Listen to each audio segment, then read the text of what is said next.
Hi అండి, నేను మీ తారక్ గౌడ్, తెలంగాణ విద్యా సమితి. తెలంగాణలో బి కేటగిరీ నోటిఫికేషన్ వచ్చేసినాయి. 7th నుంచి 10th మధ్య క్లోజింగ్ ఉంది.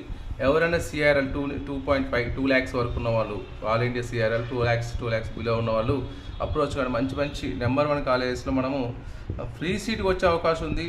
ఎవరైతే బి కేటగిరీ నోటిఫికేషన్ ఇవ్వలేదో ఆ కాలేజెస్లో కూడా మనం సీట్ అప్లై చేసే అవకాశం ఉంది. లక్షలాది రూపాయలు డొనేషన్ ఛార్జ్ చేసే కాలేజీలు పనిపడదాం. వీలుంటే నా నెంబర్ కాంటాక్ట్ చేయండి. మంచి సిఆర్ఎల్ ఉన్నవాళ్ళు, జేఈ మంచి పర్సంటేజ్ ఉన్నవాళ్ళు ఒకసారి కామెంట్ సెక్షన్లో పెట్టండి, లేదా నా నెంబర్ పెడుతున్నాక మా నెంబర్ ఐడియా ఉంది కాబట్టి నా నెంబర్కి కాల్ చేయండి. ఎవరైతే మీకు బి కేటగిరీ నోటిఫికేషన్ ఇవ్వట్లేదో వాళ్ళంతా డైరెక్ట్గా వెళ్ళి మన హైయర్ ఎడ్యుకేషన్ పోయి అప్లై చేసుకోవచ్చు. డినే చేసిన వాళ్ళు ఖచ్చితంగా మీకన్నా మెరిట్ ఉన్న స్టూడెంట్స్కి సీట్ ఇస్తే, మీకన్నా మెరిట్ తక్కువ ఉన్న స్టూడెంట్స్కి ఇస్తే మనం ఎందాకైనా ఫైట్ చేయవచ్చు, ఫ్రీ సీట్ కొట్టవచ్చు. All the best. కాంటాక్ట్